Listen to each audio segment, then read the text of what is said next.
Hola amigos, hola amigas, ¿cómo están? Muy bienvenidos una vez más al canal de Dan Solo. Primero, darles las muchas gracias por esas variadas muestras de interés de parte de muchos de ustedes, dadas las circunstancias beligerantes, difíciles, este clima convulsionado que ha vivido lamentablemente Chile durante los últimos 15 días.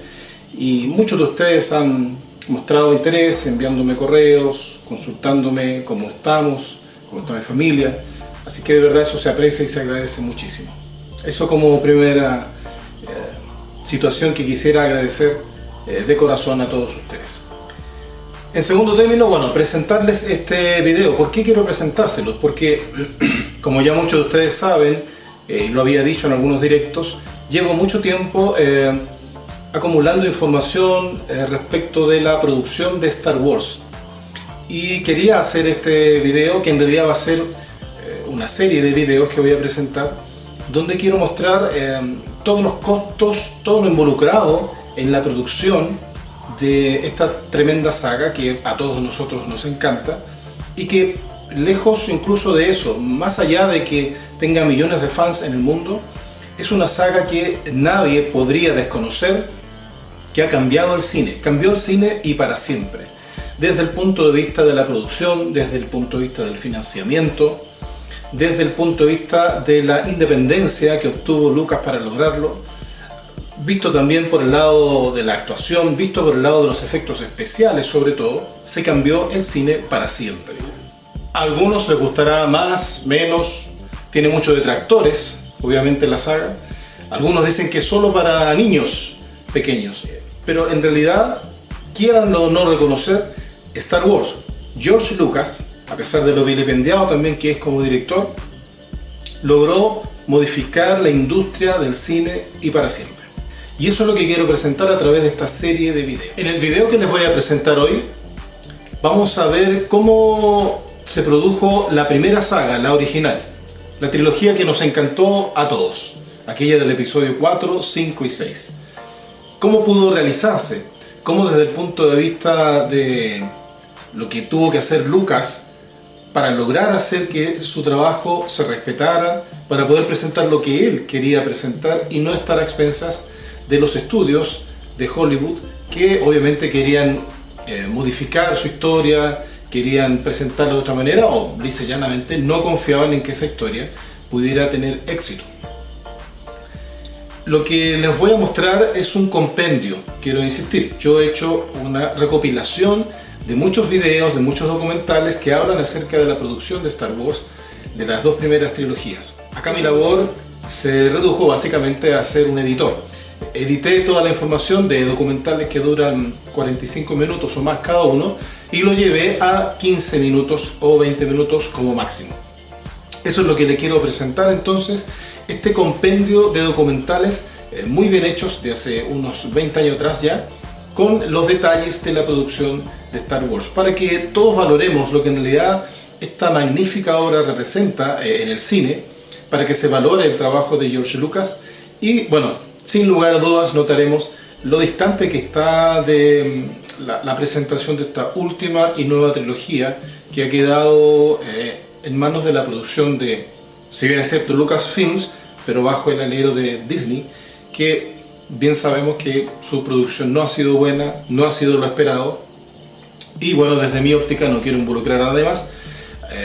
Es una producción, la de Disney, que dista mucho del sentido del viaje del héroe, dista mucho del aporte, de ser un aporte a las trilogías anteriores y que no está al nivel de lo que debería haber sido la trilogía final, la que concluye esta gran saga de 3 trilogías. Así que los invito, espero que les guste, déjenme sus comentarios por favor al final, si aún tiene dudas o consultas puede hacerlas también. Y por supuesto, espero sus comentarios para saber si quieren que continúe con esta serie de videos, con la siguiente parte que sería la trilogía de las precuelas, que cuentan la historia o prehistoria de aquel Darth Vader que se nos presentó en la saga original. Espero que lo disfruten. Gracias por estar ahí. Lo hago con mucho aprecio, con mucho cariño y como un regalo para todos los fans de Star Wars. Que la fuerza los acompañe. Muchas gracias por su cariño. Que estén muy bien. Chao.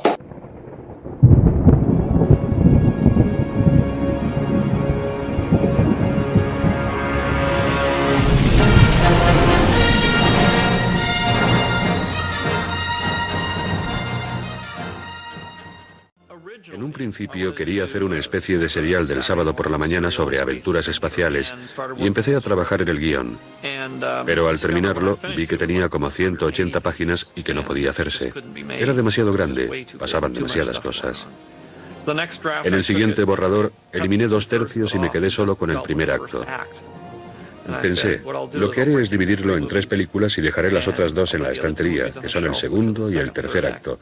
Y haré una película solo del primer acto.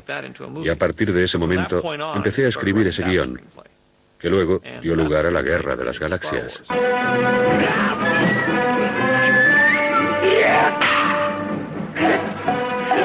Lucas también tenía influencias de las películas de samuráis del director japonés Akira Kurosawa.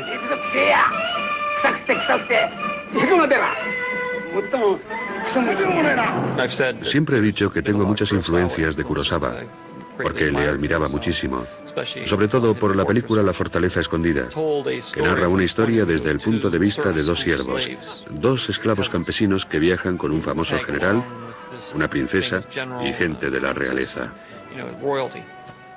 Toda la historia está narrada desde su punto de vista, y eso me gusta.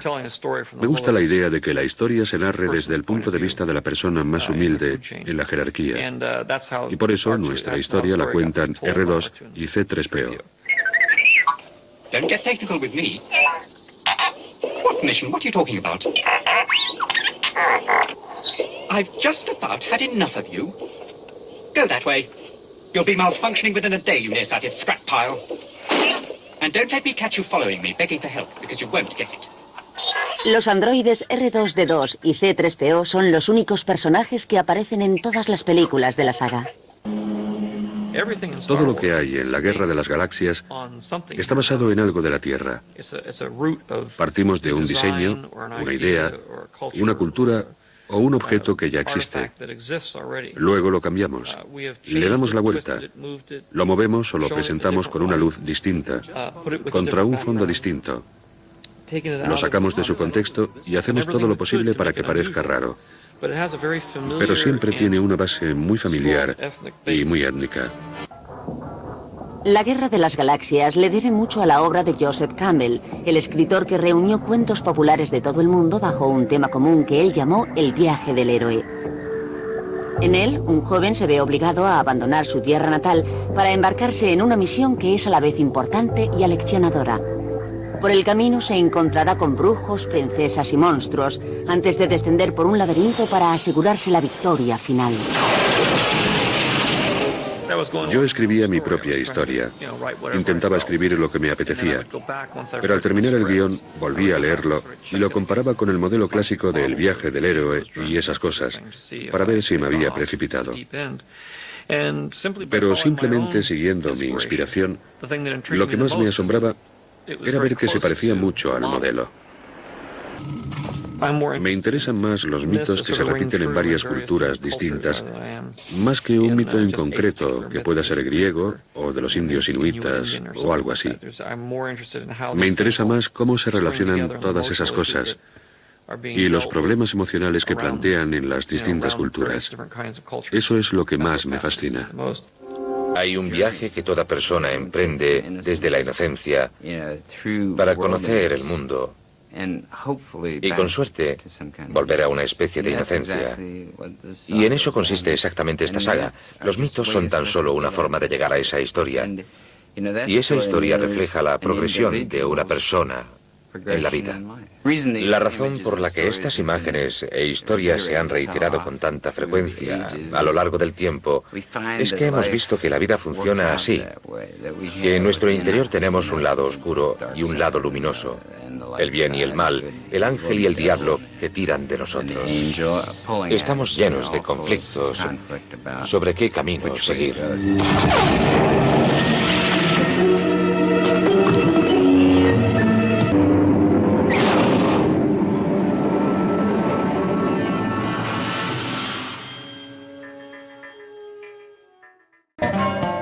La Guerra de las Galaxias fue distinta a otras películas de su estilo. Se hizo popular, creo yo, por las mismas razones por las que a los niños les encantan las películas del oeste. Las películas del oeste se basan en el bien y en el mal muy claramente definidos. Se basan en exteriores con grandes espacios abiertos. No estás limitado por los muros de la ciudad, estás ahí fuera. Las películas del oeste eran el último formato mitológico que se había desarrollado en este país y prácticamente había muerto en los años 60, así que intenté resucitarlo.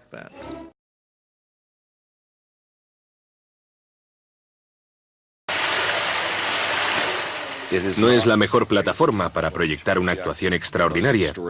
Estás ahí para hacer un trabajo que es muy concreto y que consiste en crear un personaje que sea comprensible al instante y esté por completo al servicio de la historia. Algunas de las frases son absolutamente imposibles de decir, pero yo no salí muy mal parado.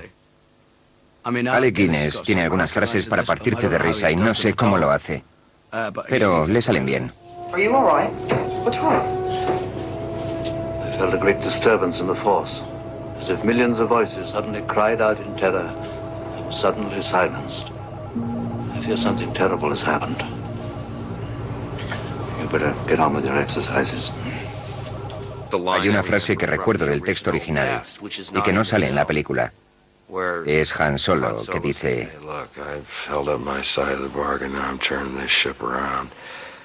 Y yo decía, pero no podemos dar media vuelta, el miedo es su mayor defensa.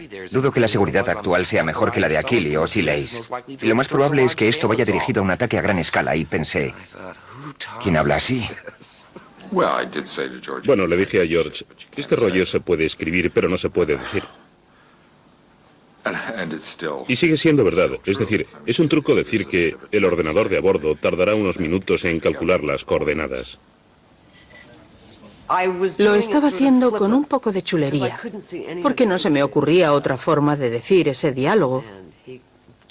Y George me cogió aparte. Creo que fue la charla más larga que tuvimos en aquella coyuntura. Y me dijo, Leia habla muy en serio. Ya sabes, su planeta está en peligro. Y eso no le gusta nada. Y lo comprendí. Era algo muy serio. El estilo de hacer cine de George era difícil, porque nunca decía nada, nunca me pidió que hiciese una escena de una forma concreta, solo decía acción, corten, perfecto. Bueno, algunas veces decía perfecto, pero muchas veces no decía nada.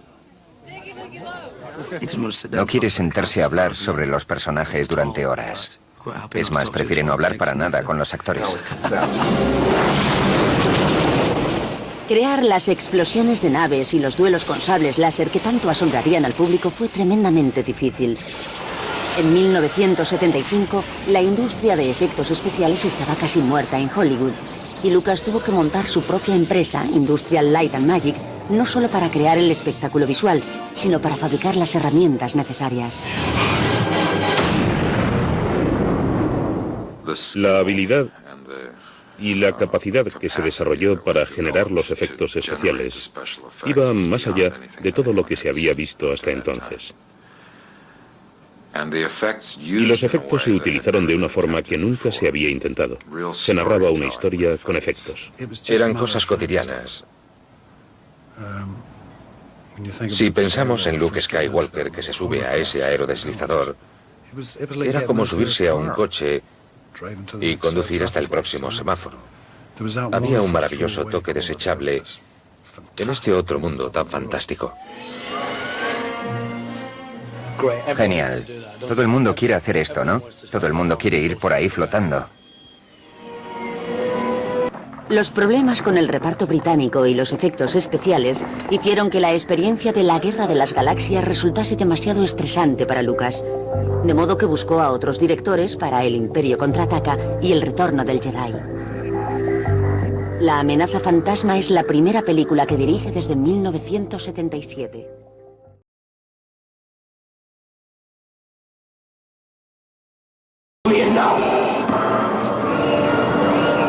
He told me you killed him. No.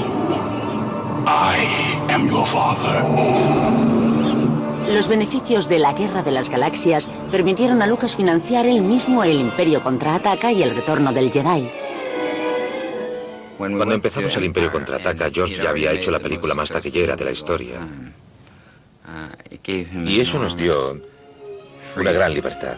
Sabíamos que habría otro episodio después. No había la menor duda. Así que escribimos el segundo acto de este drama de 3 actos. Y con el fin del Imperio todo está por resolver. Todas las grandes preguntas quedan en el aire. Well, I think it's great though that with Star Wars that you basically you are the studio, you are the whole thing, and you control all the shots, and you don't have to deal with any inefficiency or anyone else's opinion, and it all rests on your neck. Well, and the benefits are yours too. Yeah, I mean, they should be, yeah. And your friends. Yeah. Yeah.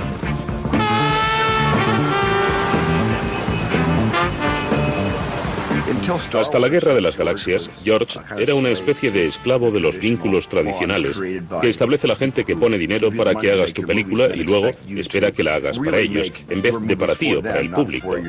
George pasó por eso y a menudo Francis le defendía. Le defendía de los malos. Lucas no tuvo que ir muy lejos para inspirarse a la hora de crear su Imperio del Mal. El truco mental de los Jedi es que su mente es más poderosa que la de otras personas y por eso pueden imponerles su fantasía o sus ideales. Y eso es lo que le sucede a los cineastas en Hollywood.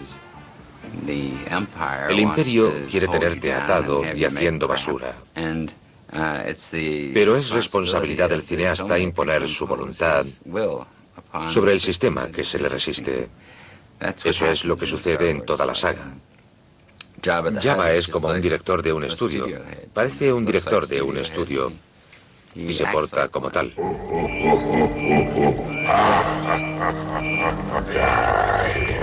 Hay gente que odia la película, no solo por su contenido y las interpretaciones, sino por todo lo que es. Por eso no les gusta.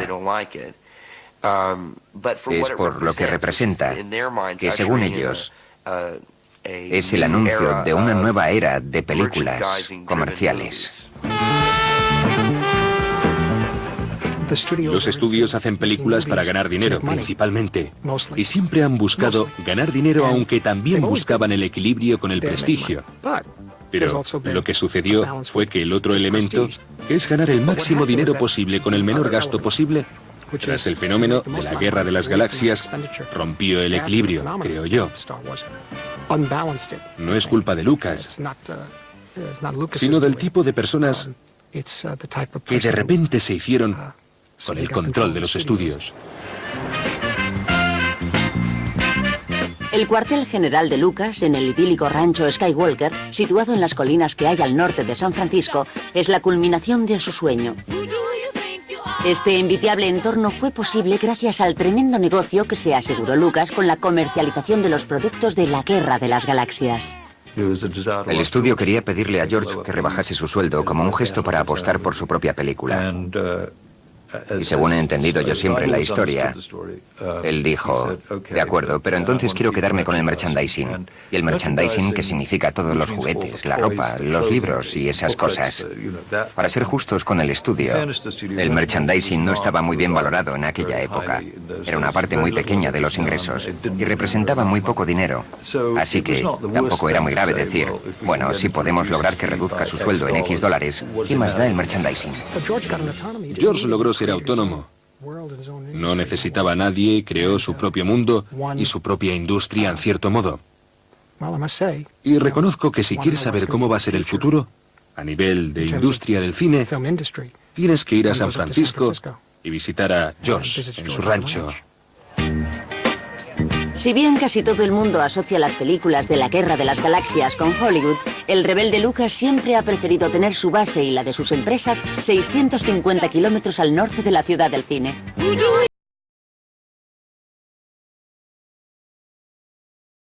I'm not in it for you, princess. I expect to be well paid. I'm in it for the money. You needn't worry about your reward.